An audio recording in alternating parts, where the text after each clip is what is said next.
రఘురామరాజు గారు, రేపు మీకు మాట్లాడే అవకాశం లేదు, ఇప్పుడే మాట్లాడారు 2 నిమిషాలు. ఇప్పుడైనా 3 నిమిషాలు.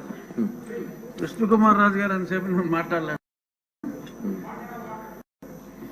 ఈ ఋషికొండ వ్యవహారం మీద ముందుగా రామకృష్ణ బాబు గారు, అక్కడ జనసేనకు సంబంధించి మూర్తి యాదవ్ అనే కార్పొరేటరు, వాళ్ళు లోకల్గా దాని గురించి వివరించడం, అదే సమయంలో నేషనల్ గ్రీన్ ట్రిబ్యునల్కి నేను ఒక రిప్రజెంటేషన్ ఇస్తే దాన్ని సువోమోటోగా వాళ్ళు దాన్ని స్వీకరించి ఆ కన్స్ట్రక్షన్ని నిలుపుదల చేయమని చెప్పి ఒక ఆర్డర్ ఇస్తే దానికి హైకోర్టులో మీరు స్టే తెచ్చుకోవడం జరిగింది.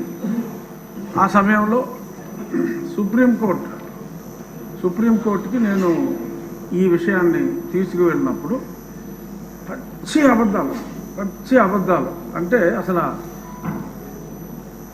గతంలో ఎంత ఎస్ఎఫ్టీ ఉందో సుమారు 22,000 చిల్లర ఎస్ఎఫ్టీ ఉండేది ఆ చిన్న చిన్న కాటేజెస్. అదే చోట ఆ ఎస్ఎఫ్టీకి మించకుండా కట్టమని చెప్పి చాలా క్లియర్గా సుప్రీంకోర్టు డైరెక్షన్ ఇచ్చిన తర్వాత ఆ మ్యాటర్ని హైకోర్టుకి రిఫర్ చేశాను.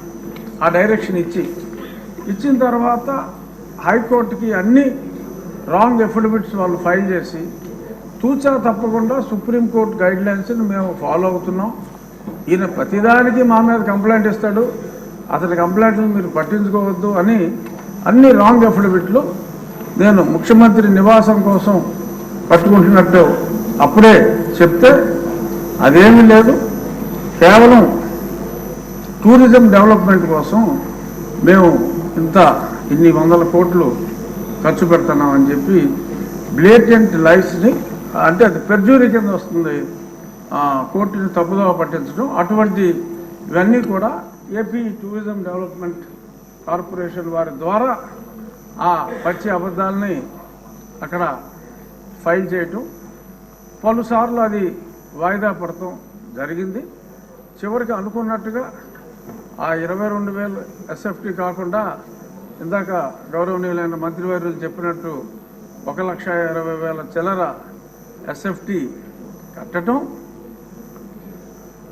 ఆ తర్వాత ఒక చిన్న డ్రామా, ఎందుకంటే అప్పుడు దాకా అది టూరిజం ప్రాజెక్ట్ అని చెప్పారు.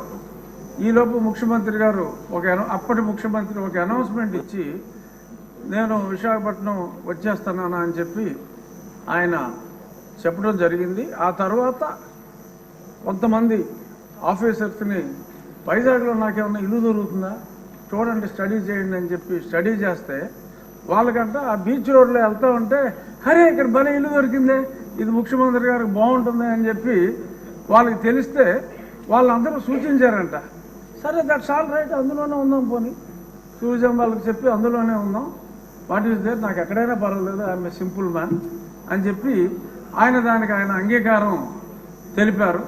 ఆ తెలిపిన తర్వాత కూడా మళ్ళీ హైకోర్టులో ముందు నుంచి చెప్తున్నాం సార్, ఇప్పుడు ఇల్లు అఫీషియల్గా ఓకే చేశాడు, ఇప్పుడైనా సరే చర్యలు తీసుకోండి అంటే కోర్టు వారు అసలు మా రూల్స్ వైలేట్ చేస్తే ఏ క్షణంలోనైనా మేము ఆర్డర్స్ ఇస్తాము, డిస్మాంట్లింగ్ ఆర్డర్స్ ఇస్తాము, మీరేం వరీ కావక్కర్లేదన్నారు. ఇప్పుడు దాకా ఆ మ్యాటర్ రాలేదు, ఎలక్షన్ వచ్చింది, ఆయన వెళ్ళిపోయాడు. సో ఇప్పుడు ఆ ప్రాపర్టీ, ఎందుకంటే ఆయన అంటే డిస్ట్రక్షన్తో మొదలుపెట్టారు, నాకు తెలిసి గౌరవనీయులైన ముఖ్యమంత్రి గారు ఈయనంతా కన్స్ట్రక్షన్ బేస్డ్ యాక్టివిస్ట్, అతను డిస్ట్రక్షన్ బేస్డ్.